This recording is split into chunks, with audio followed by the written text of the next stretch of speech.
Wait, got it. Let's try it. All right, man. We had a little bit of technical difficulties, but I think we solid now. Let's see if we got anybody in here. I really like that. Like it better than that. It don't matter, man. Okay. All right, we should be live now.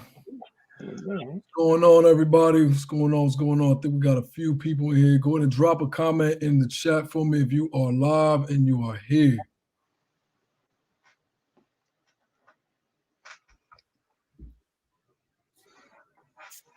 All right. Man, listen, man, I'm glad to kind of get in touch with you guys, man, when it comes to everything land and everything that you guys have been doing. I'm real excited to kind of get this kicked off. Know we had a little bit of technical difficulties, y'all. You know what I'm saying? But it is what it is. Give us 1 second. We're gonna get live here in just 1 minute. All right.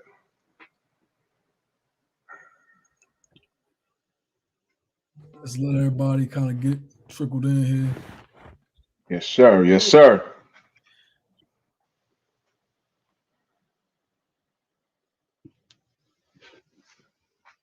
I can't send him no link right now. You on mute.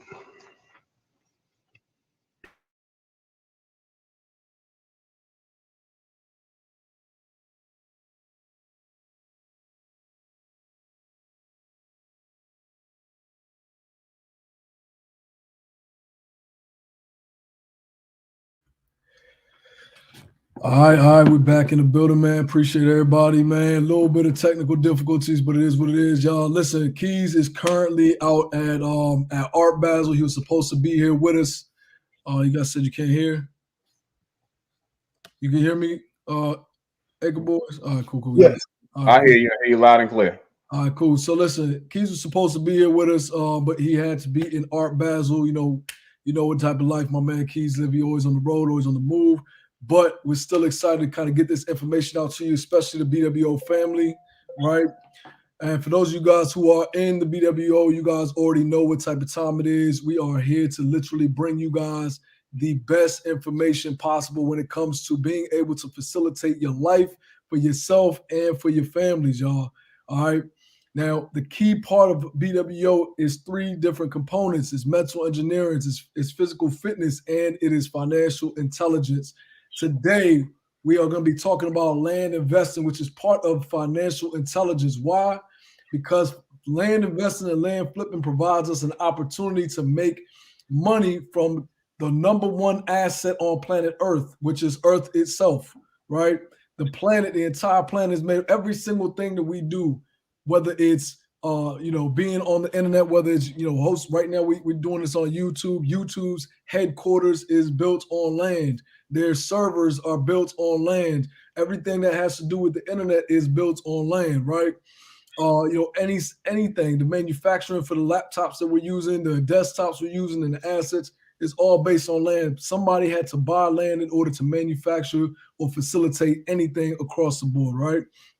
Now, these two good brothers here, the AcreBoyzz, I definitely want to make sure everybody's fully introduced to. These guys have cracked the code to basically finding land at dirt cheap prices or negotiating prices with landowners to get them for dirt cheap prices, to resell them for higher prices, or to acquire them for themselves. Now, one key point to make here is that with land investing, for us as a community, as a culture, as a people, is very critical for us to make sure that we are doing what we have to do to understand this space, right? The main reason for that is because 98% of the land in this world, in this United States of America, not world, I'm sorry, but inside the United States of America, 98% of the land here is owned by white Americans, right? White men in particular. Less than 2% of the land in the United States is owned by people who look like us. That's a very critical statistic considering the fact that we are 13% or more of the population, right? But we only own less than 2% of the actual land. Now, I'm sure everybody here is familiar with the fact that, this is something that, a lot of billionaires and millionaires have been doing for some time, man, for generation after generation. They're passing down large tracts of land from one generation to another. Meanwhile, a lot of times we don't inherit much but debt a lot of times, right? And so it's very critical for us to make sure that we're understanding this skill set and mastering the skill set so we're able to grow our land profile, grow our wealth. The true wealth in this world does come from land. So without any further ado, anyway, man, I definitely want to thank you guys so much for kind of bringing this information to us, right? Because we need it, man. So AcreBoyzz, thank you for having us. Oh, thank you for being here. For sure. Appreciate it, Quay. Thank you. Happy Thank to be you, here. Quay, man. Shout out to the whole BWO family. Shout out to 19 Keys. We are ecstatic about bringing this information to the space. I look forward to building and growing this space because we need to know, as you said, we only own about 2% of that land, and it's a lot of land. Half of America is up for grab. 47% of America is up for grabs. And half of America is on sale as well. So it's time to get it. Let's go. Let's get it, man. And listen, y'all. So one of the key things that I think I really want to touch on, man. A lot of times we drive past places. We drive past our local towns and cities and things of that nature. We see large tracts of land that are just sitting there, right? They got trees on them. Then 4 or 5 years later, we end up, watching developers come in and build up cities and towns, and what used to be trees turns into a shopping center and things of that nature, right? Now, that's a process. A lot of us, we drive past those opportunities every single day. We have no idea how we can actually take advantage of those opportunities, man. Matter of fact, go and drop a 1 in the chat if that's ever happened to y'all, man. If y'all ever have been out driving in your local town, neighborhood, city, or whatever it may be, and 4 years ago it was all trees, and now all of a sudden it's a whole neighborhood. You know what I'm saying? Drop a 1 in the chat if that's ever happened to y'all, man. It's a whole play behind that vacant land. It's a big giant play behind all of that vacant land. And see, that's what I want to get to. You know what I mean? Because how crazy would it be if you actually knew how to profit from that, right? It happens to all of us on a regular basis. But to be able to actually be able to be on the profiting side of that is a very key thing, which is why I love what you guys do so much. So why don't y'all just, I guess, introduce the people and let the people know exactly kind of what it is that you guys do, how it is that you guys got started, and all that good stuff, man. Well, my name is Jay. My name is Ray. And together we are the AcreBoyzz. So basically how we got started is we were looking for something to do, probably where a lot of you guys are right now. We were looking for something to get into and realized that our 9-to-5s weren't going to give us, the right kind of flexibility and profit margin that we wanted to make. So what happened was we started looking into different things. Now, we always like real estate. So we started looking into different avenues of real estate. Me and him, we flipped houses before. When we stumbled into something called tax deed investing. Now, for anybody that's familiar or unfamiliar, tax deed investing is basically when you're buying the properties directly from the actual state. And they are state-owned properties. So after doing that for a long period of time, we discovered another way how to bypass the state and go directly to the homeowner. And that's where the big profit margins are. Both are very profitable, but going straight to the homeowner, which is the strategy that we found out, that's the one that's taking us to the next level. Going straight to the homeowner. So let me ask you this: when it comes to the tax deeds and tax investors, that's where you guys started. Yes, sir. Right? Yeah, that's where we started. And I know we put a post up. I don't know if anybody follow us on Instagram, but we put a post up about buying property for $50. And that kind of had like a big splash. And is it true that you can buy properties for $50?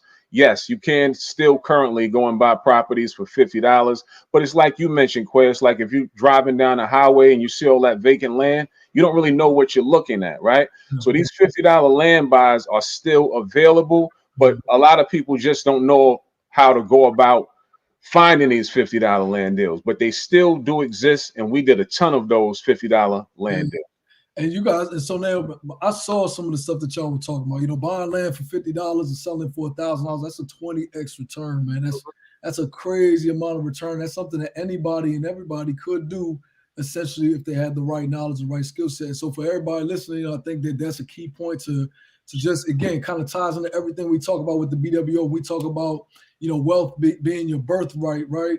It's all about the skill sets that you acquire in order to gain the wealth that you want to gain in this life. You know what I'm saying? So when you talk about just learning one skill set where you can take $50 at any point in time and be able to flip that into $1,000, $2,000, that's a major skill set. And that's something that, again, you know, AcreBoyzz, we're gonna be teaching, or y'all gonna be teaching, you know what I'm saying, to I know the BWO family and the people inside the Land and Legacy program. So I really can you tell us a little bit about how that process works as far as, you know, buying land for $50? And is it something a lot of people want to know if that's something that, you know, is it quality land? Is it, you know, real? Is it land somewhere all in the backwoods covered by a bunch of trees and nobody ever be able to see? Is it actual real, you know what I'm saying? Like, is it real quality land? Can somebody go build on it, or what does that look So it is actually quality land, right? An exact figure is we probably done a little bit over 200 of these land deals.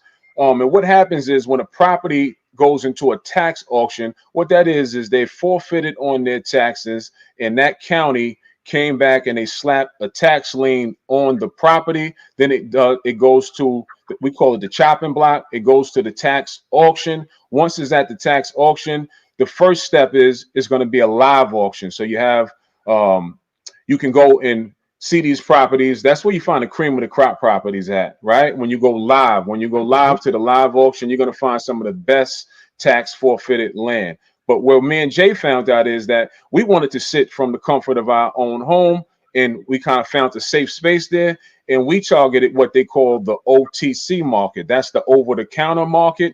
In certain counties, they offer these lists of tax forfeited properties that didn't necessarily sell at the live auction. So once it doesn't sell at the live auction, then you're able to bid on them from the over-the-counter list. And we had to just comb through lists, and we combed through a lot of lists. In fact, we fell asleep on these lists because we just, we were eager to get in the game, and we thought at $50, what do we really have to lose? I mean, on average, between food and between you just daily living, you're going to average between 25 and $30 a day just on daily living. So I figured, let's take a crack at some of these $50 properties to get some POC. We call POC proof of concept.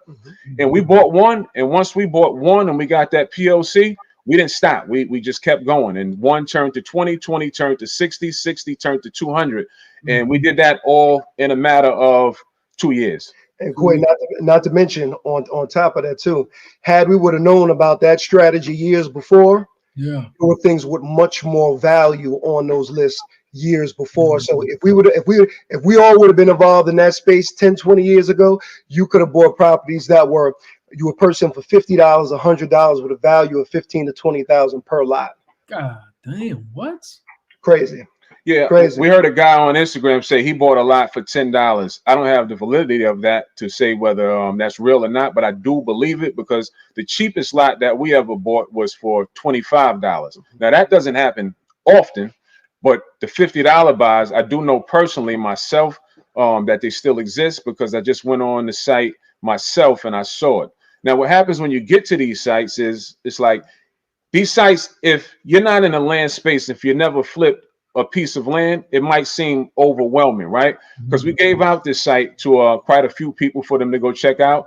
And I think when you get to the site, it's a little overwhelming because you have to register to the site. You have to know what you're looking at. You have to know what a GIS map is, right? You have to know what certain acreage to buy or stay away from. You got to know what road frontage is. So just getting to the site and not knowing what you're targeting, I think some people run into that problem. Right. Now let me ask you this: what type of, like, how big are these lots that we're talking about typically? When you're looking at a piece of land, it's $50. How big is that lot typically going to be? Those lots that you're buying for $50 are typically a tenth of an acre, 20th of an acre, a quarter of an acre. They're not typically huge lots. They're what we call infill lots. Infill lots are those, like, how those are basically infill lots are in a densely populated area where those lots where you have like a subdivision or something like that. So it's smaller lots, but still definitely are valuable land for sure. Okay. And one thing I want to add on to that too, Quay, is that those densely populated, those usually found in city areas. These $50 buys that you're gonna find, these are gonna be found in areas they're less desirable, right? That's why they make it to the over-the-counter list. They're less desirable. But we found that even on in that demographic, those people need some land to live on. So they're very valuable when you look at it from that standpoint. And that's why we were able to pick up so many and sell so many because we were actually catering to a demographic that needed it at that price point. Right. I mean, my assumption is even if you buying a piece of land at $50, even if you're selling it at $100, you're still doubling up regardless, right? So it's like it's a crazy thing to think about. And so when you guys, we're doing this, you get started for 2 years. You now are, you're buying up these properties, $50, flipping them full with an average of like $1,000, right, or something like that. Between 800 and 1,500 is usually what it's going to range from. Between 800 and 1,500. So how much you think you guys made on that during the course of that 2-year time frame? We never really calculated that, but easily hundreds of thousands, easily. $1,000. So something that anybody can do with the right knowledge, you're able to make $100,000. So I think what I really want to kind of touch on with that point is just the simple fact of, again, going back to knowledge and the application knowledge being the equation for wealth. And for everybody out here who's ever heard me talk, you guys know, I'm in the trading space. Everything that we do in trading and investing is on the computer. It's on the desktop. We're not dealing with anything really tangible that you can see, touch, and feel, right? And what I've come to realize over the years of being in the space of trying to get from where I was, which was, somebody who came home from prison, who had no real skill sets, who had no real income, who had no other way, I had a child on the way, no real way to make a living for myself.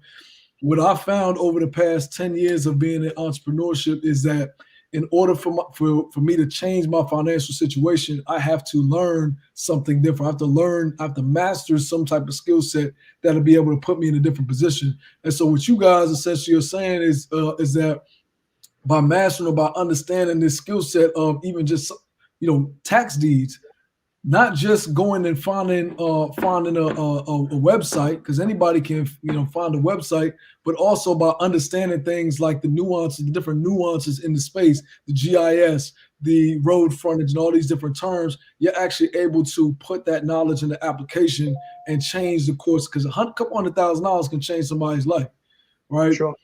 And that's what y'all use as a footstone into what you guys do now. So what you guys do now is a little bit different, which is what exactly? Okay, so basically what we figured out a method is basically what we do is we send out offers to people who are landowners, let's just say I'm looking for 10-acre properties in Utah. Basically what I'll do is I'll pull the data for that particular county. I'll have all the lists of everybody who owns a 10-acre property in Utah, and I'm able to send them an offer based on about 25 to 30% of that property's value. That's how we're going directly to the homeowner, and that's how we're skipping the middleman, going directly to the landowner and facilitating the whole transaction from there. Nice. And so basically, instead of trying for somebody who wanted to buy land today, instead of going on something like Zillow or Redfin or something like that, because they got land on Zillow and Redfin and places like that, right? But you guys essentially are going directly to the owner, identifying how much their property is likely worth, submitting an offer to them of 25 to 30% of the value, right? And I'm guessing this is what, a game of numbers. So you're sending out X amount of offers per day or per week or something like that, and a certain amount of people say yes, a certain amount of people say no. Is that right? Yeah. So first, disclaimer about Zillow, Realtor.com, and all of these sites that advertise land. It's going to be very, very difficult to find deals on that site. Once these properties hit these sites, these public sites, these are what are called retail deals, and we don't want to pick up anything retail because there's nothing left for us to make money off of at retail prices, right? So you can kind of surf through those opportunities on those sites, and you may find one or two here and there, but the strategic method that we use, we teach how to target whatever's going on, whatever land that is available in any specific county at any given time. We're able to see it. We're able to contact these homeowners. We're able to put in a sound offer, right? We typically start at 25% and we negotiate from there, right? How sweet is it if you can land a deal at 25%, right? Like even this hat, if you was able to get it for 25%, I think everybody would say that that's a deal, right? Anything that you own that you can get for 25%. And I'm here to tell you that we find these deals quite often. Yeah. Yeah, so and that sounds to me, like something that makes a lot of sense because if I could go out into the market, right, and I could buy stock at 25% of the current value, if I could buy Apple stock at 25% of the current value, there's no way in hell I'm gonna lose money. Even if I was able to buy even if I was able to buy freaking Florida water at 20, a lot of y'all don't know about this Florida water, but y'all need to. You know what I'm saying? If I was able to buy Florida water at 25% of the value, 30% of the value, right? I can guarantee to make myself millions of dollars just because I can always buy this at 25, 30% of the value. And I can now resell it to somebody for 75, 80% of the value and still make a significant margin. So that essentially is, we're wholesaling, but getting properties or getting land for a wholesale price and selling it to retail. So my thing about that is obviously people wholesale residential real estate like a mug, right? And there's a million people doing that. What is the comparison between wholesaling single family real estate versus land? Like what essentially is the difference? All right. Well, there's definitely some distinctions in between the two.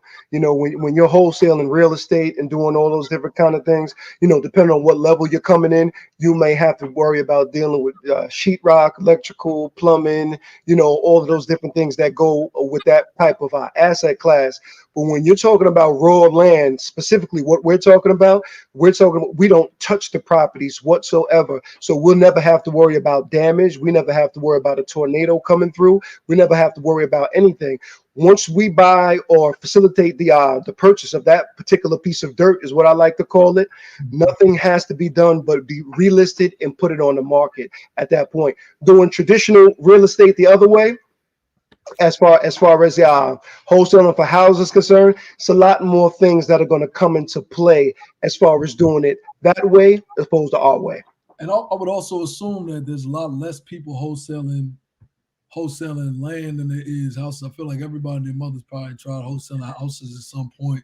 But with land, this might actually my first time really hearing somebody, generate a consistently profitable 7-figure business from wholesaling land. So how often, like how big is the space essentially? So one thing that I wanted to tap in and say is about that wholesaling thing in contrast to traditional real estate. Let's just talk some raw numbers. In traditional real estate, there's about 150 million realtors across America, right? And there's about 500,000 homes, and they do well for themselves. And for one, I came from that space, so I salute them. I salute anybody that's out here making a living honestly, and it's working for them. But in contrast to the land space, right, there's less than 10,000 land investors. So the competition in the land space is less, and there's over 11 million acres up for grabs. So we have a bigger pool that we get a chance to and an opportunity to find deals from in contrast to wholesaling real estate houses. Nice. That makes a lot of sense because I know it definitely could get hella competitive in the residential space, especially I remember last year, during COVID or right after COVID, things were crazy in the real estate market. I mean, you couldn't find a house to save your life that wasn't going over market price or getting scooped up with multiple cash offers almost immediately. And so now let me ask y'all this now, when it comes down to, my assumption would be that in traditional real estate, you have all types of things, plumbing, mechanical, all types of things that can go wrong with the house. That's one thing. 2, a lot of competition. But then 3, when it comes to recessions, right? We all know the economy itself is very shaky right now, right? And the economy being shaky due to high interest rates, typically in a high interest rate environment, asset prices start to become, they start to shrink, right? Because higher interest rates brings a more expensive dollar, right?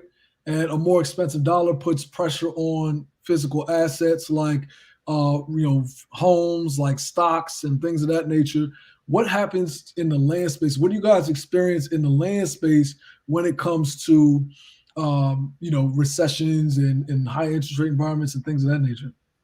All right. So as far as in recessions times, that's where this business thrives the most.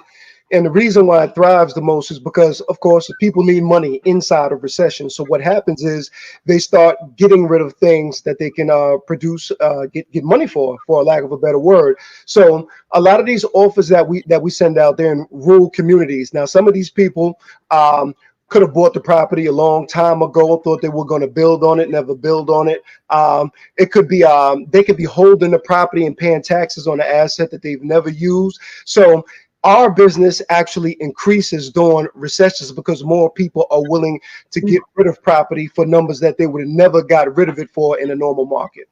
Quay, I got to be honest. Jay's being a little modest. We're in a recession, and within the last 2 weeks, we bought. Currently we're in contract to buy a 55 acre for $52,000 that we're going to put back on the market for 110.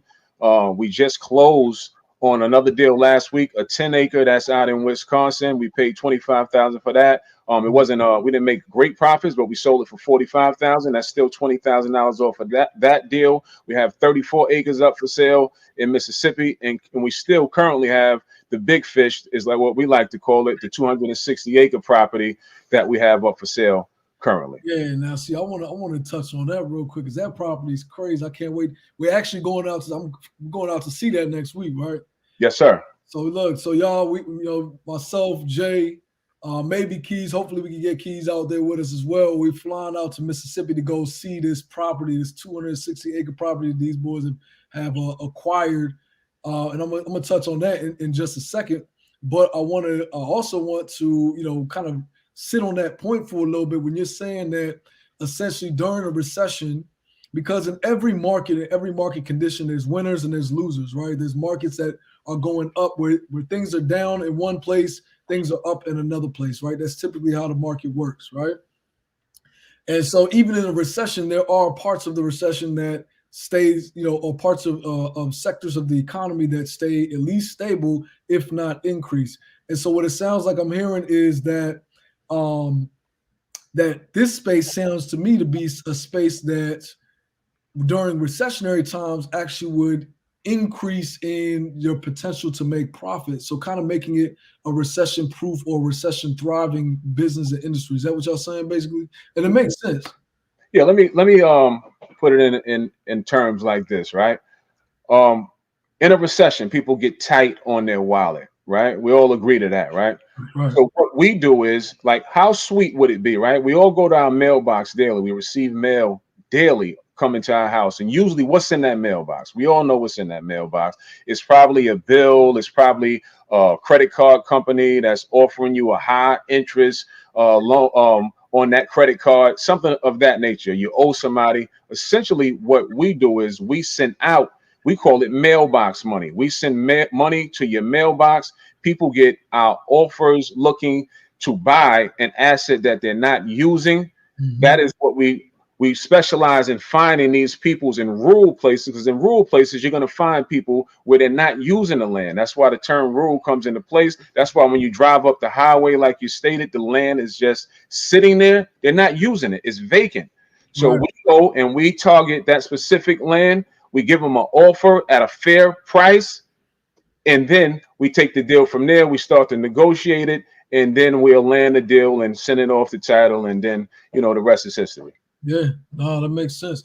I mean, so, and especially because land is something that it's not like a piece of multifamily real estate, like an apartment building that is cash flowing during a recession where somebody would want to hold on to it, right? A piece of land can be monetized. It can be a cash flowing asset if you know what to do, right? You and I have talked about that before, but in the case 90% of people holding on to land, it's just an asset that's sitting there and is not actually producing cash. So you guys now are making an offer where now they can turn that land into cash and actually utilize it for something, something else in a different area, right? And meanwhile, on the same note, you got other folks out there, some savvy investors who have cash sitting, capital sitting, who are waiting to move it in, right, to buy up land for development or for whatever it may be, farming or whatnot. And so they're always willing to buy it, essentially, is the situation. So to me, the reason why I've always been so excited, why I've been excited more particularly lately about the land space, if you guys go back and look at my Instagram, and you see that, you know, we're working on a 100-acre deal that Jay and I were looking to purchase. We actually had Keys even come out to that property as well. And, you know, we wanted to do some cool stuff with that property, set up a little BWO, you know, kind of like home base. That would have been real dope. Right. We ran into things with that property that we didn't know about because we didn't know the land space like y'all know the land space. We didn't know about conservation easements and, you know, land grading and things of that nature, right? And so, you know, we ended up getting damn near to the closing table before we found out there were some certain elements with the property that just weren't going to suit us in the way that we needed to, right? And that literally, it makes me so excited to understand the land space, because as somebody who is in the stock market, right, I'm always preaching to anybody, regardless of what you're doing, whether you're trading stocks, crypto, forex, futures, whatever it is, markets go in cycles. And when the market is up in stocks and crypto and things of that nature, and you take your profit out, you want to move that profit. Even when the market, it doesn't matter if the market's going up, down, or sideways. Anytime you're making money in the market, period, you want to take some of that money and move it into another industry or sector, because as this market starts to come down, another market is starting to come up, right? And so anybody who's doing something, whether you got a Turo business, an Airbnb business, whether you got doing hair, nails, whether you are a barber, whether you trade stocks or whatever it may be, you have to invest into another skill set, other skill sets that allow you to, if the Turo market starts to turn, which it has, I don't know if anybody out here is doing Turos, but Turo has started to slow down significantly. Prices for cars are not getting the same love that they were before. Airbnbs will likely slow down as well. I don't know if they already started or not. But the point of the matter is, as we start heading into recessions, less people are moving around, less people are traveling, so that starts to come down. Well, where can I put my money and where can I put my skill set so that I can learn another skill set that allow me to make money no matter what, whether the market is up, this market is down or up, right? And so that's what I'm most excited about the land space, because I know that with the dollars going up, right, and other asset classes are coming down, and we start to experience some type of recession, I need to move my money into a place that I'm going to have some tangible returns. And so I'm most excited about agriculture, right? I want to learn how to buy land for 25%, 30% to utilize it to develop farmland, right? To develop agricultural assets. And that's my main goal. And so what's beautiful about this is, whether your main goal is to buy land to, you know, for family legacy, whether it's to get into agriculture, whether it's to develop land, to build houses and properties on, to build a community on, or whether it's to flip land for an income, to put money into your pocket, the skill set of being able to identify and acquire land for 25 to 30% on the dollar is a skill set that will always be valuable, not just to yourself, but to other people as well. Other investors, other farmers, other developers. People are always going to need that skill set, right? Because if I want to find a piece of property right now and I have $1 million sitting down and I want to find a piece of property, where do I go to find it? I'm going to go to Zillow or Redfin. I'm going to pay retail price for it. Why the hell I can guarantee you right now, if y'all don't know this, Bill Gates is the #1 landowner in the United States for agricultural rural land, the same type of land that you guys buy and sell, right? Mm-hmm.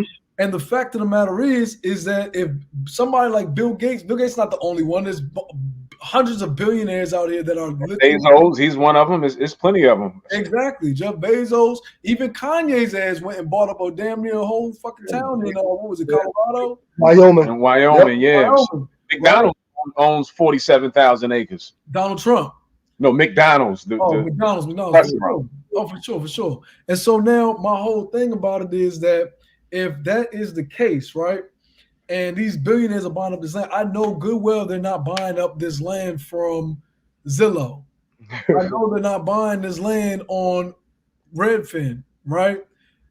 And if they're buying this land, they're buying it from people who basically do the same job that you guys do, which is find land at steep discounts, right?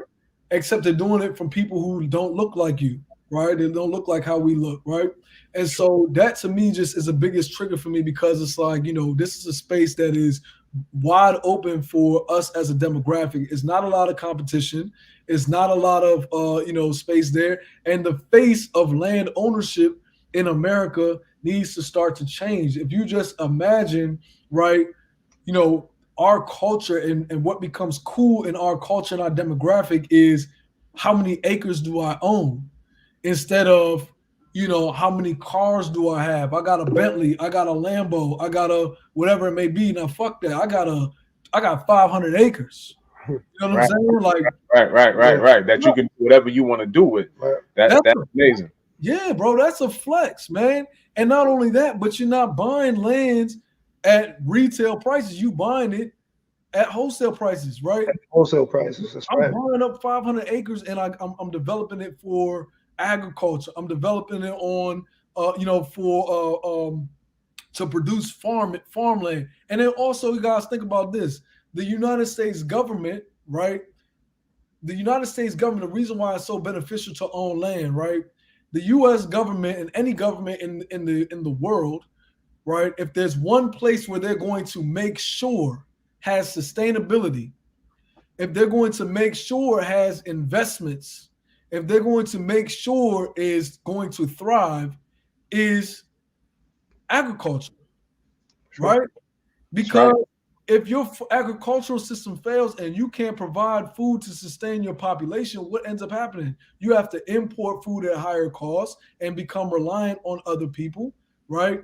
And so in this space, there's so many different, you know,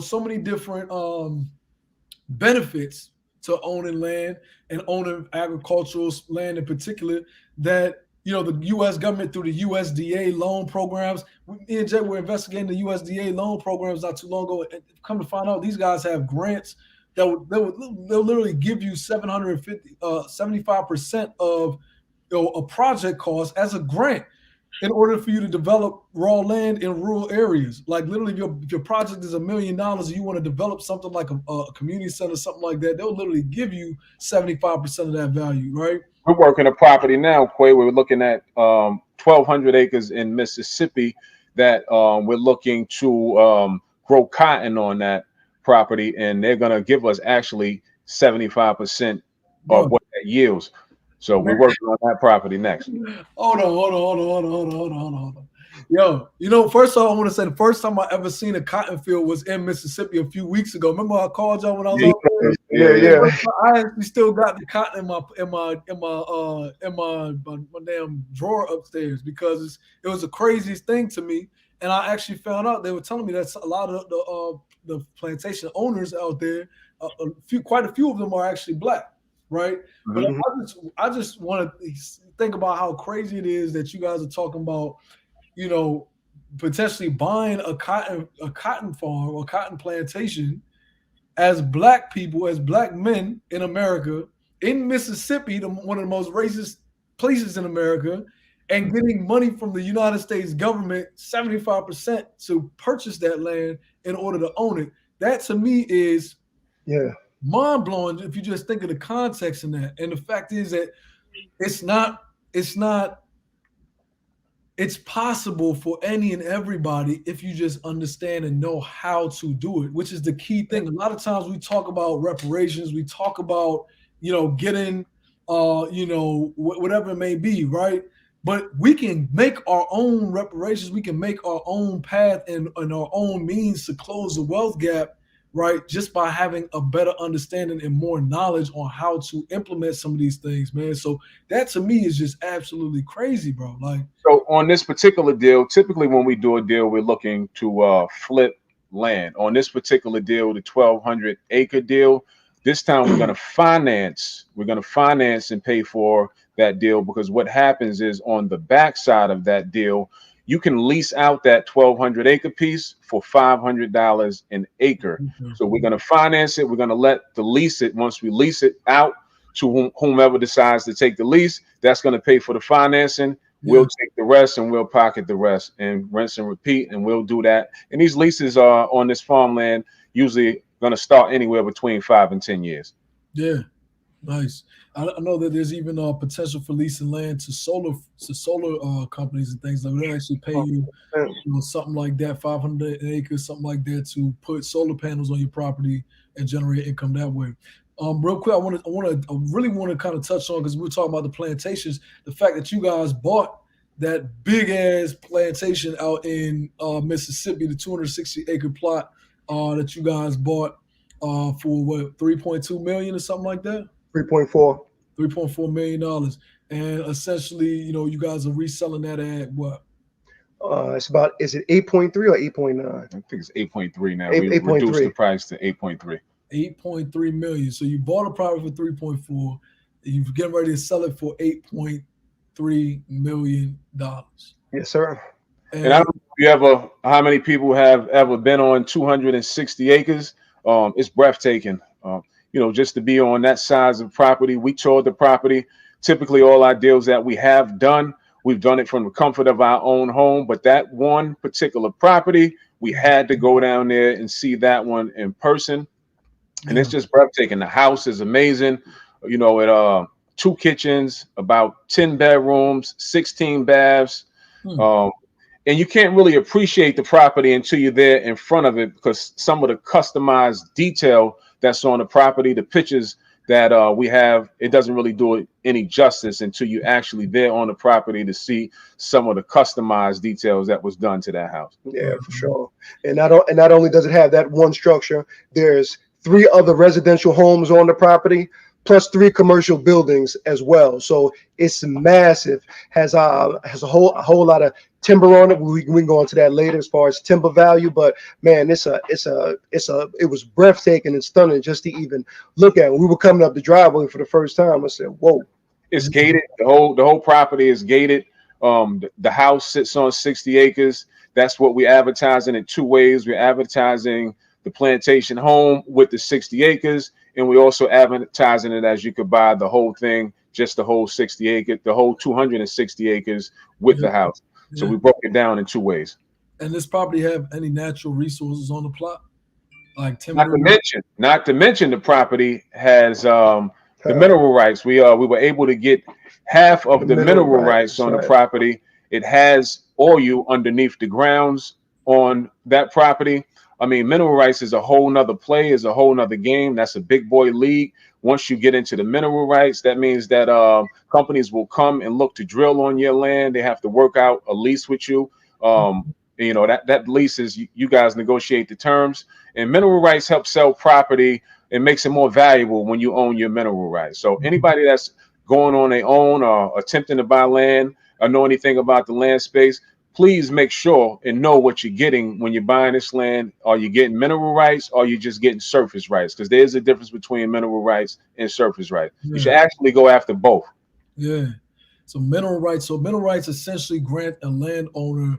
So this is, I'm actually interested in that, because when I buy a piece of property, my assumption is that I already own the rights to whatever is underneath of that property. Is that not the case? That's definitely not the case. Definitely not the case. You can have, like he was just saying before, you can have surface rights to a particular property, which gives you rights that sound just what it sounds like to everything that's on that particular surface. But once you go under the ground, somebody can own everything you have under the ground. So that's definitely a huge distinction. And sometimes people get it misconstrued sometimes and say, like, I bought this property, this is what I have the mineral rights. When we go ahead and look at the deed and do the research on it, you don't own the mineral rights. The mineral rights are still owned by someone else. So you have rights to all the surface. Now let's just say it was gas or oil or whatever the case was running through there. Let's break down what are mineral rights. You know, those are the things that's underneath the surface. Mineral rights could include diamonds, right? I mean, out in Africa, diamonds. That's why everybody's going out there. All of the you know, people from other places are going to Africa, because the mineral rights there are rich. That's where we all know diamonds are forever, the blood diamonds and all of that. They're targeting these areas to take advantage of those mineral rights, right? What's underneath the surface, sometimes you can find gold. Sometimes you can find copper. Sometimes you find silver. It could be oil. It could be gas. You just need to know in a particular demographic, and you can do the research what a particular demographic yields. So that's another thing. When we target in these areas, if you want to get into mineral rights, you need to know how to look up the area to know what area yields what. Because certain parts of the United States yields not a thing. Certain parts yields oil better. Like Texas is a big place that oil is underneath the ground in Texas. So they do really well out there as far as mineral rights in Texas. And another thing to add to that, some people will tell us sometimes, they say, you know what, I bought it, I own my mineral rights and everything. But if the property doesn't have any minerals on it, doesn't matter if you own it or not, because there are no minerals under the property. So they get a little confused with that a little bit sometimes. Now, if it's in an area where it's producing minerals, then yeah, sure, it makes a difference. But if you're in an area where you don't have any minerals anyway, you can own it, but it's still not going to give you any kind of income or anything based around it. Yeah, I got you. And now, mind you, now somebody somebody could just essentially be into mineral rights and just owning mineral rights under land and selling off the surface rights, and that could be a whole nother business model for, I'm sure, somebody out there, some rotund, wealthy, Caucasian individual is probably out there somewhere just buying up mineral rights left and right. And that's his whole business, is just buying and flipping mineral rights or something like that. Is that right? Whole nother game. It could get real intricate. Whole nother game. For the 260-acre property that we bought, we retain 50% of the mineral rights. He retains 50% of the mineral rights, and we were even in a real good space to even get the 50% that we own on that plantation. Mm-hmm. So the owner of the property still owns about 50% of the mineral rights on the property. Yes, sir. Yeah, he wanted to retain 50% of his mineral rights, meaning that even if we do sell this, right, he still owns 50% of the mineral rights, even though that the property has been conveyed from us onto another person that we sold it to. If he ever wants to come back and drill on that property, he still has the right to. That is a negotiated term that he would have to go to the present owner. They would have to work it out in court, and he would have the right to come and dig or drill on that property because he still owns 50% of the mineral rights. Interesting. So now he can pass those rights down to his kids, his grandkids, kids, and they can forever own the rights. Forever. That's why I was saying about knowing the demographics. So like let's use Texas again for an example. Like, or you may not be active at a certain time, right? It may come back to where it's going to be active maybe 5 years later, 6 years later down the line. So these families, they hold these mineral rights within their families. They will sell the surface rights, which allows somebody to come and buy the land and put a structure on the land, even a home site. They'll sell the surface rights, but they'll keep the mineral rights, which they can pass along. They can will it down for future generations. To just keep those mineral rights within the family, because if you're in an area that has been known to yield oil or gas, the likelihood of it coming back, there might be a chance of it coming back. And some of these yields, that you could be making $20,000 a month if a company like Amoco or a big gas station comes and decide that they want to drill on your land. They'll pay you 20% of the findings of whatever comes up from underneath that ground. They'll pay you 20% of the earnings. And that's a game changer, because that could be hundreds of millions of dollars essentially, depending on what comes up. Right. No, go ahead. I'm sorry, y'all just blowing my mind. I didn't even. It's a whole different play, man. And another thing to note, especially in these rural communities, recreational land, basically where people like to pull up with their RVs and your RVs, you use your four-wheelers and everything out there. Those particular pieces of plots of land, whether it be 40 acre, 50 acre, 100 acre, that if somebody was coming in with a strategy, having that particular acreage right there and having someone else own the actual mineral rights to that particular piece of property wouldn't upset the surface rights of the owner, because they're only using it for recreational purposes only.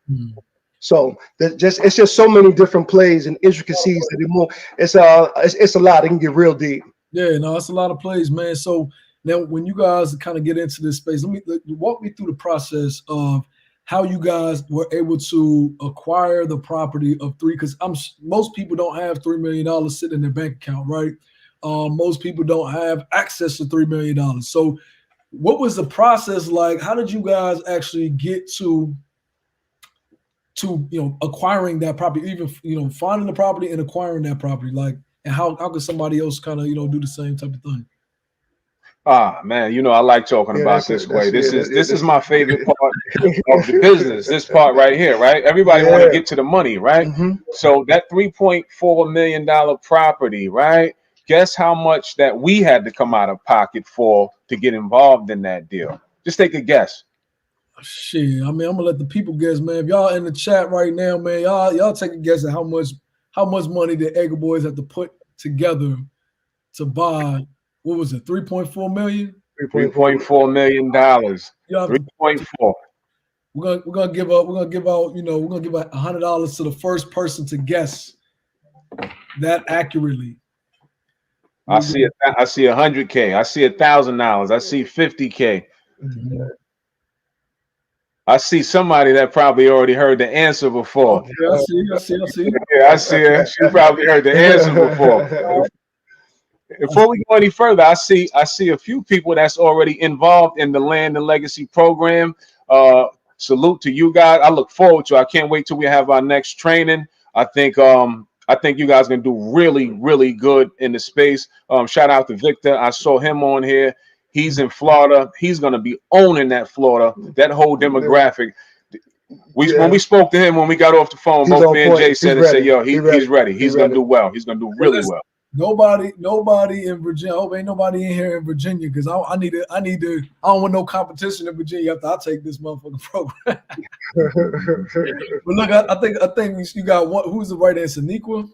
Niqua was the right answer. I think she was at the inauguration, so she might have heard it before. Hey, well, that's why it pays to be part of the inauguration. So Niqua, we're gonna need that cash app, man. What's the answer though, man? Y'all tell the people how much y'all spent on that. We got that deal, man. Using other people's money. We didn't put anything into that deal as far as financial. $0, right? And the beauty, this is what I absolutely love about the business, is because once we sell it, we receive 50% of the earnings. That is what you call an infinite return. Our job is to find properties and get them sold when we're using other people's property, other people's money. And the investors, they sit back and we do all the legwork and get these properties sold in a timely fashion and correctly. And we all are happy at the end of the deal. We're happy and they're happy. And the agreement that we use to do that, we use what is called a JV agreement, which is called a joint venture agreement, which makes us 50-50 partners, and we don't have to put up a dollar as far as acquisition, and we get paid on the sales side. So let me just say this for everybody that's in the chat. So if you're interested in the land space, right, once you come into this community, don't worry about money. Just worry about attaining the knowledge of going about how to find these deals. When we first came into the space, that was one of our concerns. Where we gonna get the money from? We had some X amount of money put to the side, right? But we quickly found out that once you found one or two deals, 3 or 4 deals, that money that we had put to the side, we exhausted that really quick.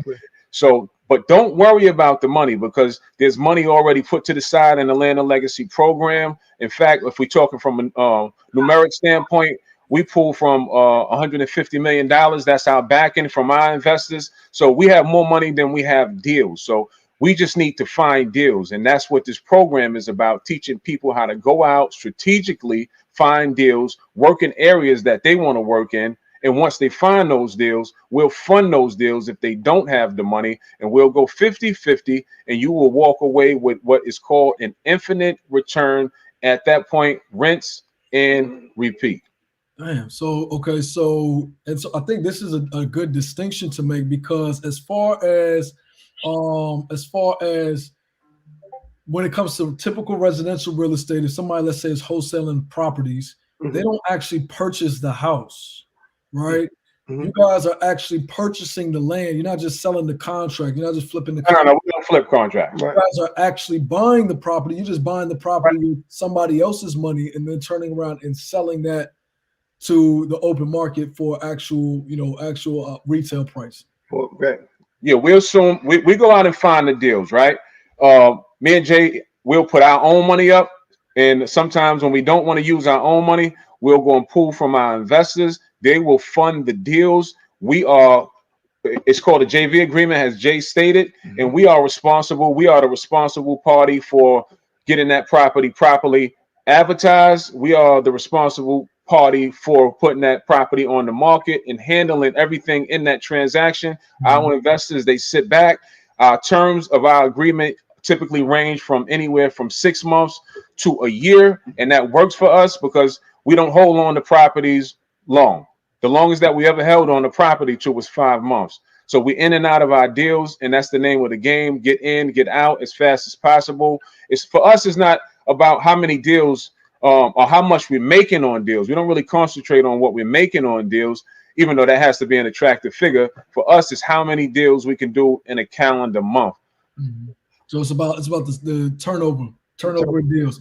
And so essentially in the Land and Legacy program, what you guys are doing is saying that you're going to teach people how to do what you do, but you're actually going to provide the capital when they find deals.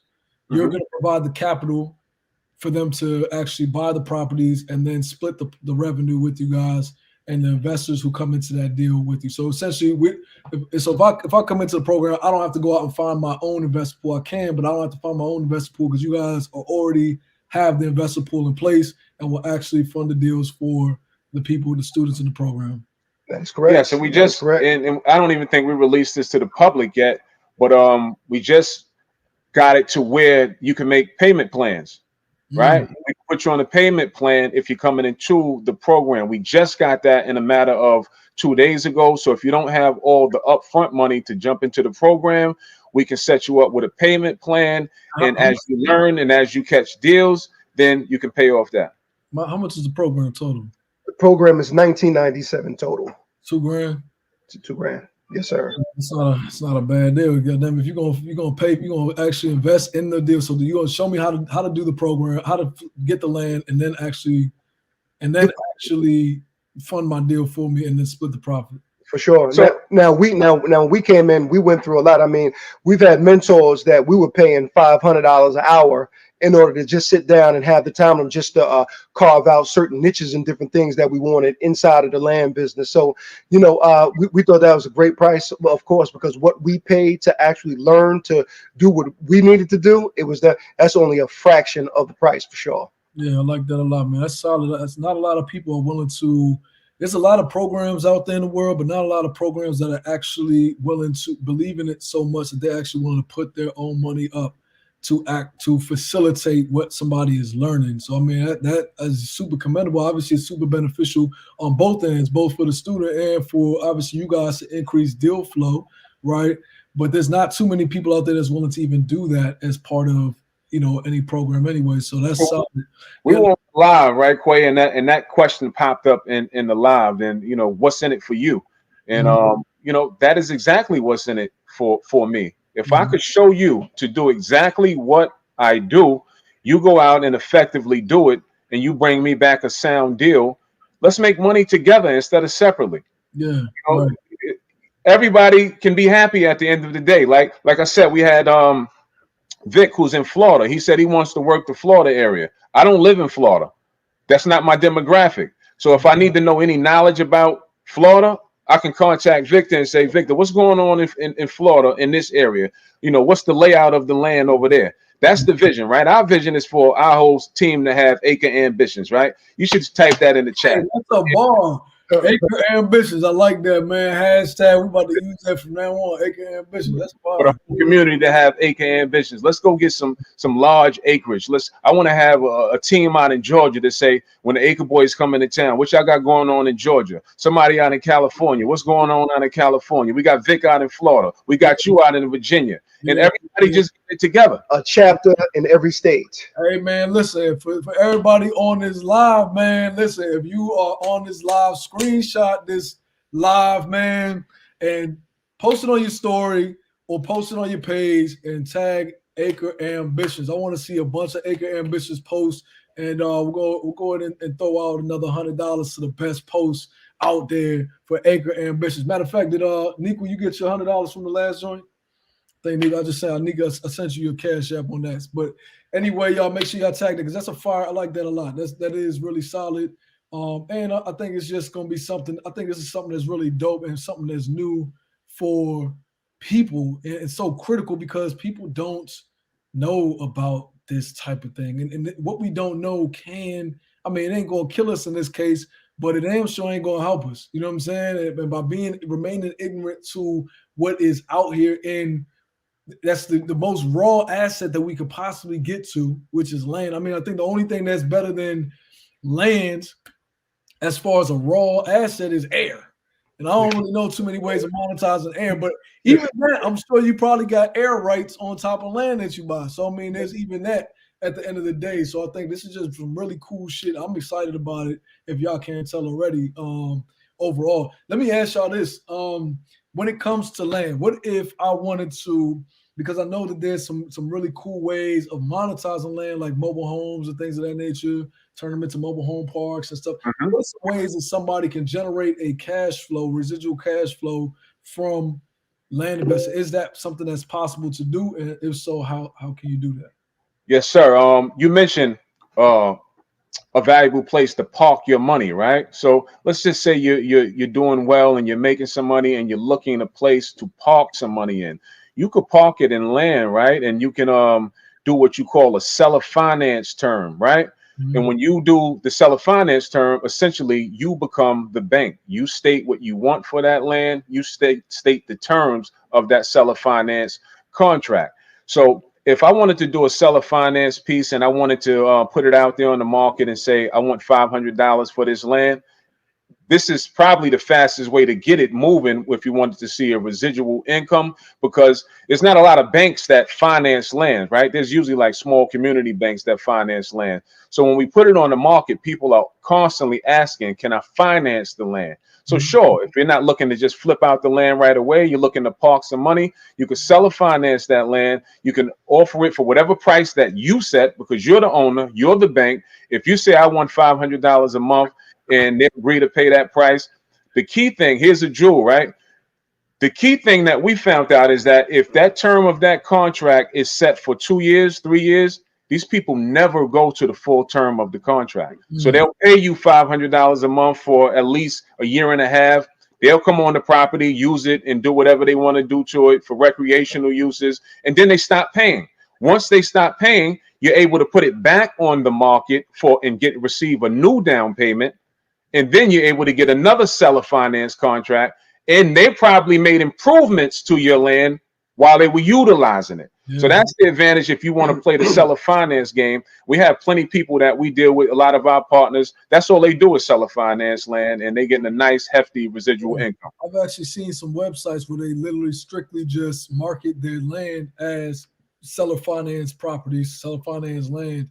And I'm assuming that's probably exactly absolutely, Quay. That's the reason why. Because keep in mind, as they're making these payments month after month, remember, no deed gets transferred until the property's paid off. So it's still in the owner's possession.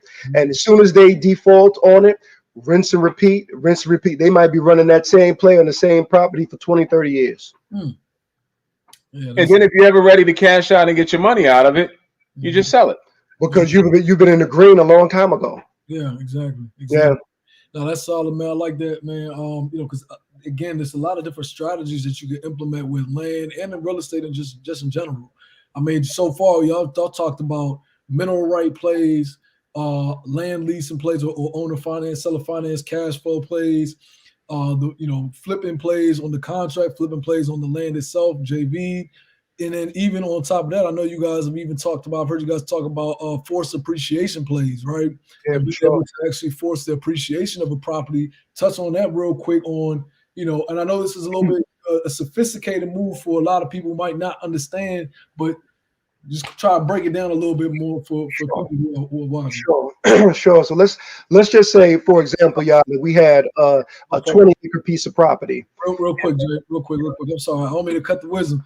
Y'all, if y'all tagging the Acre Ambitions post or tagging Acre Ambitions on IG, make sure you guys are also tagging BWO and Quay.trades or just the BWO at least, so that way we can find them, because we don't own Acre Ambitions. So make sure y'all do that so we can get y'all whoever wins that. All right. But yeah, go ahead, Jay. My fault. Yeah, for sure. So let's just say we got a 20-acre piece of property, and it's of a certain value at 20 acres. Now, usually how it works in land is the larger the acreage is, it's going to probably, let's just say, the larger the acreage is, it's going to be more it's going to be cheaper. Let's just say the more I break that acreage down, the more expensive that it gets. So that same 20-acre piece of property I was talking about, let's just say I divided that into 4, and I made 4 pieces of separate properties with separate parcel numbers. Each one of those parcel numbers are worth probably about 2 to 3 times more separated and broken down as if they would be if I would left it combined total in that same 20-acre range.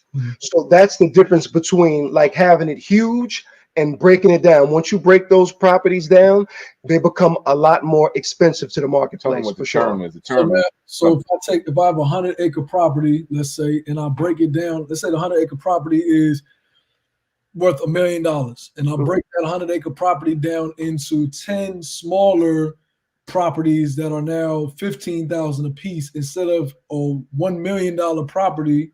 Right now, I got a property that is $1.5 million. Is that basically what we're talking about? Yes, sir. And the other word for that is called subdividing. That's it. That's the technical word for it, subdividing, and it's what you call forcing appreciation. So basically, what we can do is we can force an asset to appreciate in value based on cutting the property up. And so, how long does that process take? Well, in the rural communities, see, it's different everywhere you go. But I'll give you an example of something that we went through. In the rural communities, I don't really, because usually you have to bring surveyors in and all different kind of things. What we do is we market the property as willing to subdivide, which means that we're going to pass the survey. We're going to pass over any of the costs that are associated with getting that piece of property broken up to the actual person that wants to buy the property. So we don't do any of that coming up front. What we do is wait for the buyer to come in. They'll go ahead and hire their own surveyor. They'll mark up the property what they want, and we'll go ahead and push the property off that way. Gotcha. Yes, sir. I like that a lot. So now, we essentially what we're talking about now is you buy a property, subdivide it. You don't even have to actually go through the subdivision process, but if you market it as willing to subdivide, you can still market it as those individuals, as if it was subdivided.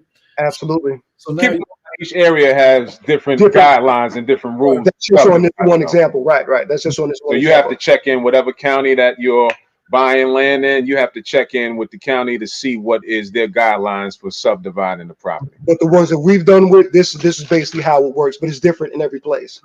And so now, compared to something like, let's say, I know multifamily real estate, right? For anybody out here who's been interested in buying apartment buildings and things of that nature, it's very similar, essentially, the way apartment buildings work. In order to generate, to appreciate the property value, you have to increase the net operating income, right? So if the property generates, let's say $20,000, or let's say $100,000 a year in net profit or net income, right?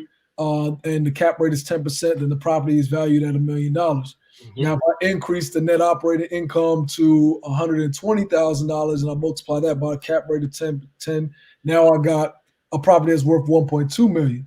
But in order for me to do that, it's a lot of work. I have to increase rents, or I have to cut expenses in some way, shape, or form, right? It's a lengthy process. I have to make capital investments into the property. In this case, you're saying that you can force appreciation on a piece of land by simply marketing it in certain areas, right? Marketing it as something that you're willing to subdivide into X amount of plots, and now marketing it as if it was subdivided and not even having to do any work. And now increasing essentially the amount of money that you can make on a property that you already bought for 25% on the dollar. But absolutely. And passing the cost on to the actual buyer. Let me just let me break it down and make like layman's terms, right? So if you go and you buy, let's just say even a 10-acre piece, right? And we all seen subdivisions, right? They'll take 10 acres, they'll take 20 acres, and they'll build out the subdivision. It'll have nice roads that's going through it. The roads will have names, Anna Avenue, Columbus Drive. Right. At first, before that subdivision was built, that was just a raw plot of land, right? The land was there first, and they came in and they broke the land up into smaller lots. When you see all the subdivision, you got a house here, house here, house here, house there. They subdivided these lots. And they say, when you subdivide and you get with your guy that's your surveyor, and you say what size lot that you want your subdivision to be. That could be an acre, that could be 2 acres, that could be a 0.50. and you subdivide it and you sell it that way. You would probably do some research to see what land or what size lots are selling best in that area, and then you would subdivide it that way. Yeah, you throwing it back, man. You got the 0.5s, the 3.5s, the 7. It's like breaking down ounces, man. Y'all breaking down lots.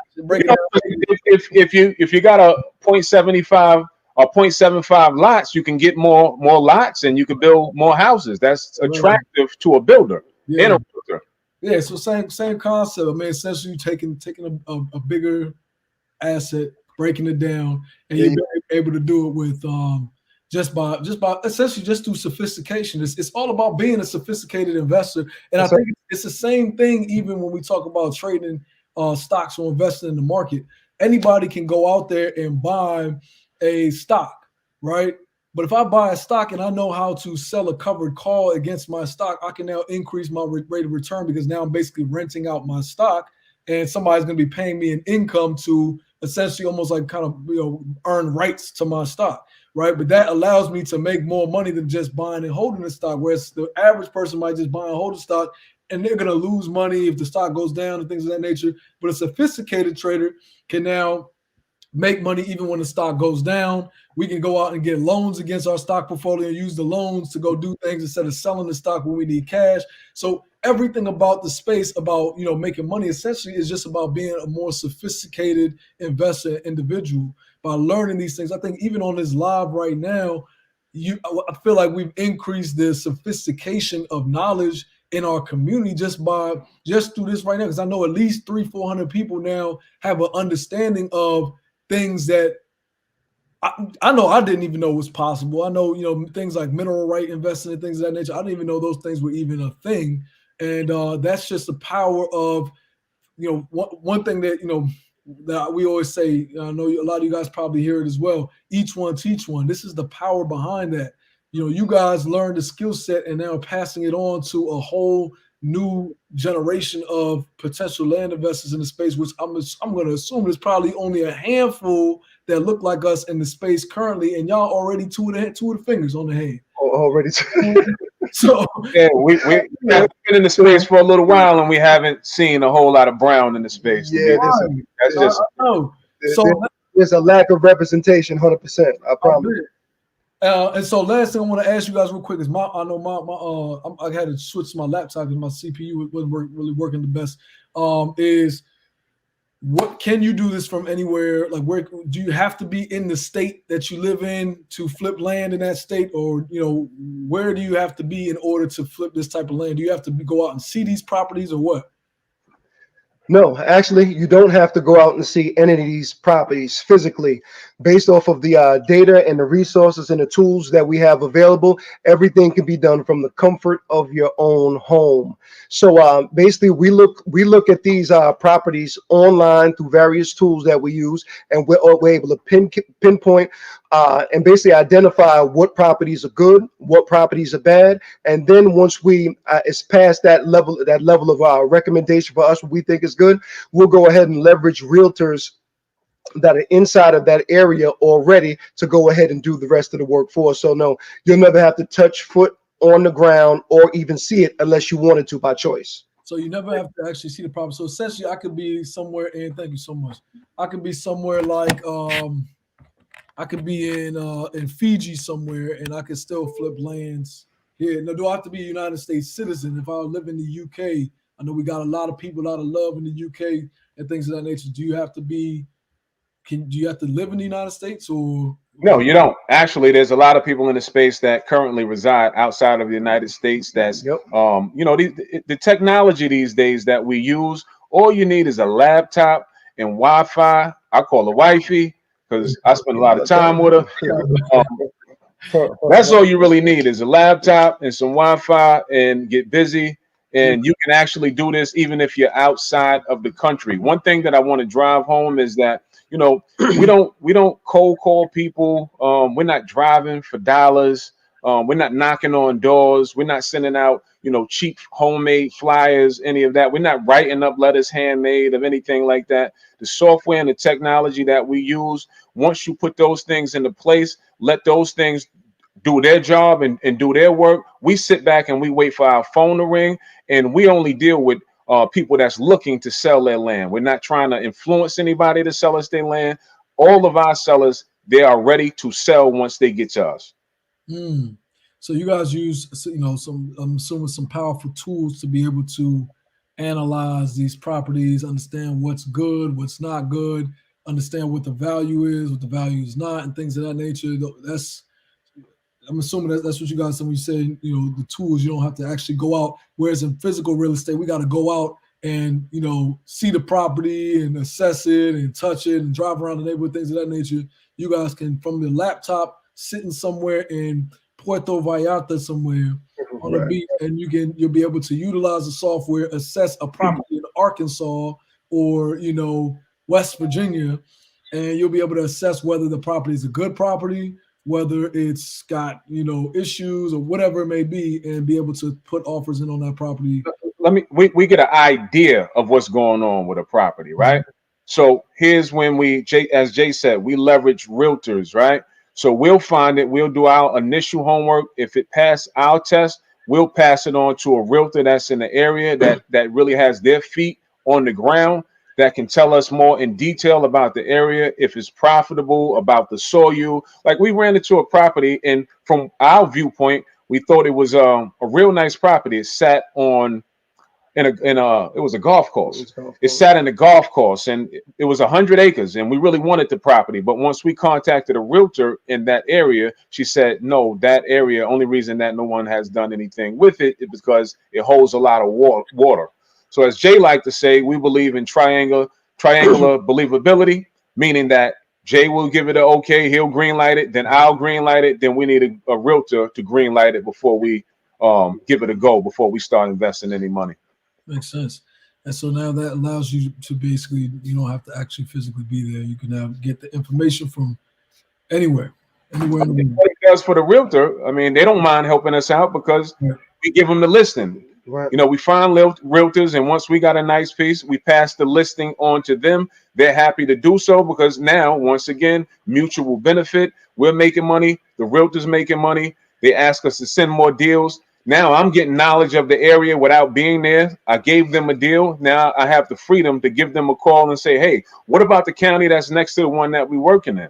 Mm-hmm. What about the county to the east of it? Yeah. And that's how we gain knowledge of these places. And we have never been to any of these places, but I swear, I feel like I know some of these areas because we work so much in these areas. I feel like I've been there just from looking at them from a GSI standpoint. Yeah. And I'll give you another little play on that real quick too, Quay. Basically, when you're dealing with these realtors, remember, we're looking for properties as low as we can get them, 25, 30 cents on the dollar. Sometimes it goes up a little bit higher. But in that same, we pass on a lot of deals because they're too expensive. So it's not really good for us. I can pass on to another realtor who's doing right by me. Say if they want close to market value, or 70, 80%, and they weren't interested in listing it with a broker. The person that was dealing with me, I can go ahead and pass his information off.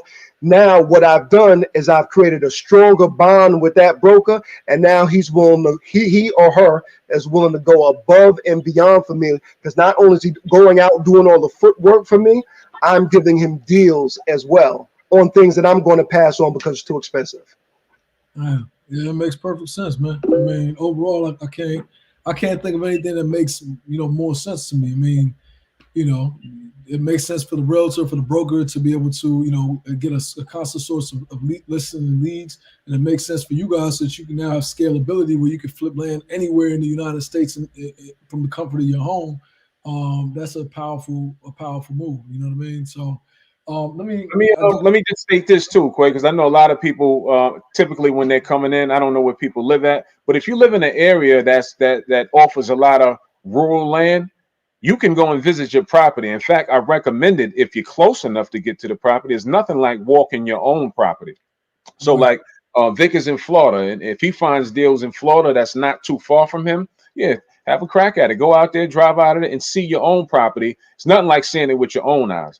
I'll tell you that's a fact, man. I'm gonna put up a picture when we went to the property we were looking about 100 acres, and it's a different experience, man. Especially when you're dealing with large tracts like 100 acres. I got a picture of Keys doing this, He like this, like he about to fight, like the girl in Titanic. You know what I'm saying? Right. Just because the air was hitting them, like, and it was just a breathtaking experience standing on a hill, all that land. We don't really experience that in places like LA, in places like New York City, DC. It's just a different experience. You know what I'm saying? Like, so yeah, I definitely can relate. So that's my plan, Quail. We never really talked about that. You know, we from New York, and we closer to the city area. So finding things closer to the city or in the city is really tough. The competition is through the roof.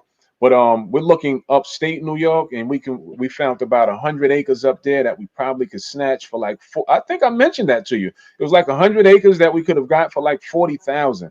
You still got that deal? I can look into it and see if it's still available. Up there. Yeah, I'll put that money up, man. Let's do it. If y'all want to. Matter of fact, look, I'm about to do a deal with the AcreBoyzz. I don't know what y'all about to do, but I'm about to do a deal with the AcreBoyzz. I'm gonna document it. Y'all let me know when y'all get a deal that fits, you know what I'm saying, a good parameter, something like that. That 40 acres, that'll be dope. If y'all want to see that and watch us document that process of me buying land with the AcreBoyzz and seeing what that process look like, drop a fire emoji in the chat, man. Let's see what that's talking about, and we'll document it. We'll put it up on YouTube and on IG and stuff like that. I think that'll just be real dope, especially upstate New York. I actually love that side of New York City. I think it's really dope. How much it's upstate, or it's like close to Canada. It's like Canada upstate. Hey, look, man, as long as it's got space, you know what I'm saying, like in proximity. I just found out Jersey actually has a lot of land as well. I didn't know about Jersey, Pennsylvania, stuff like that. So anywhere up there, I'm definitely down for.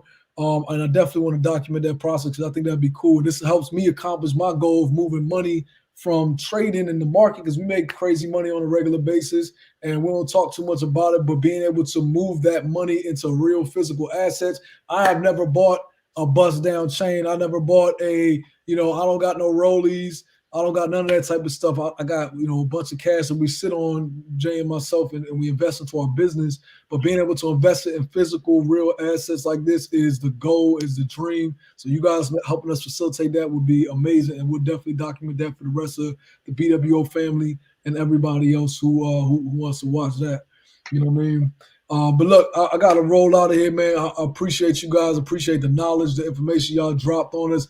I think it was extraordinarily valuable for anybody who wants to get with the program. There's 2 ways to get access to the AcreBoyzz and everything they got going on. Inside the BWO, they are putting together an intro class for everybody in the BWO to be able to get introduced to the concepts inside of land investing and things of that nature. The more advanced class to actually implement this information on a day-to-day basis, where Jay and Ray are actually going to be helping you hands-on, physically, and investing with you side by side, is in Land and Legacy. And that website is landandlegacy.io, correct? That is correct. Landandlegacy.io. And if anybody follows us on Instagram at AcreBoyzz, just tap the link in our bio. That would lead you to our Discord. We talk about daily. We drop a lot of jewels in our Discord about land tips in there. And you can learn a lot in there. The space is starting to fill up really fast. So come on and be a part of that community and learn along with us as we go. We're going to document the whole journey. That's right. All right, y'all. Tap in landandlegacy.io. The package is $2,000. They're going to invest with y'all side by side, and make sure that y'all get y'all deals. So make sure y'all grab that. And then also, as far as BWO goes, we're going to try to run something like this on a consistent basis, at least once a month. We're going to be bringing in coaches and people, thought leaders in different industries in the financial world to make sure you guys get exposed to as many different financial skill sets as possible. And then all of them may not be right for you, right? Maybe land is your thing. Maybe land might not be your thing. Maybe your thing is in multifamily investing. Maybe it's in something different. The point is, we need everybody to be as exposed as possible to information like this so that you can find your thing and take your life to the next level. So without further ado, make sure if you're not in BWO, make sure you get into BWO at blockworldorder.org. Before we get out of here, I forgot to mention that in the Land and Legacy program, we offer the coaching.